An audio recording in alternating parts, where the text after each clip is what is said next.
We're spotlighting some highlights from our current series, current at this time, called Ask for the Old Paths.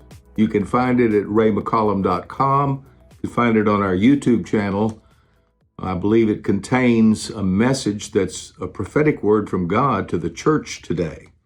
It doesn't predict the future, but it does interpret the present, because history is repeating itself. God told the prophet Jeremiah at a time such as this, when the nation was in danger and the church was backslidden, in chapter 6, verse 16, he said, the Lord says, stand at the crossroads and look around and ask for the old paths, where the good way, the godly way is, and walk in that, and you'll find rest for your souls. The old paths, if you really read the New Testament and the claims of Jesus and the cost of discipleship, is not a convenient Christianity. We have constructed a convenient Christianity in American church culture, and the result has been an impotent church that has very little impact on the culture, can't even win elections.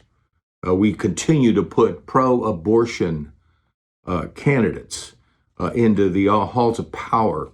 Where are the Christians? Well, many of them aren't. We talked about counterfeit Christianity was the first mark of a convenient Christianity. The second one I'm going to cover today is called casual Christianity. Casual Christianity. Now, I believe that the last election revealed there are millions of casual Christians in America. What does it mean to be casual? I love to look things up.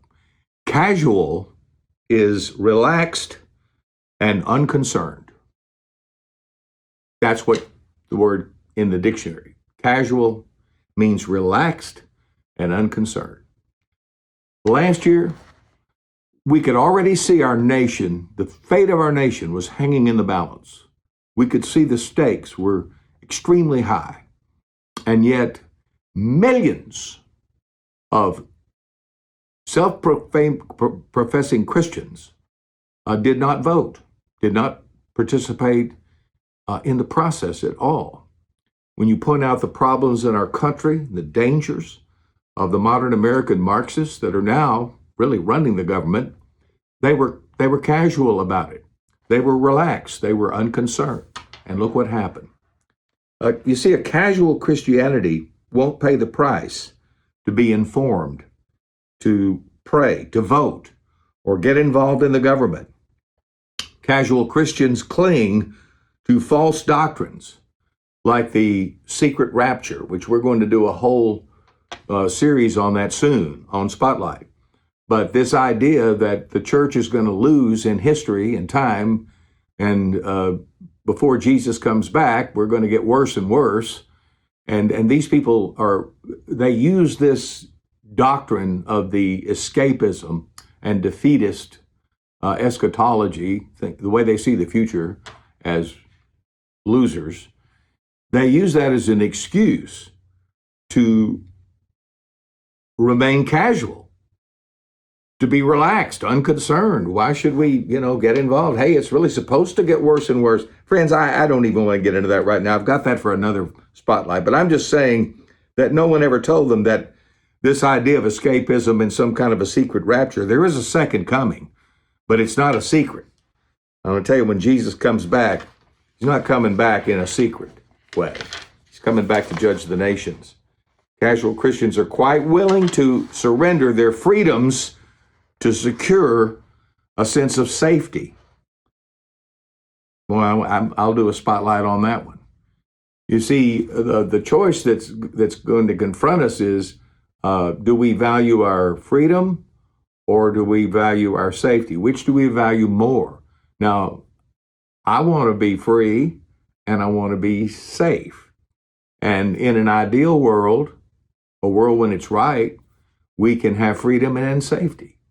But what's happening now, God has allowed the environment and the culture to put us at a place where we may have to choose The government actually is offering us safety if we're willing to give up some of our freedom.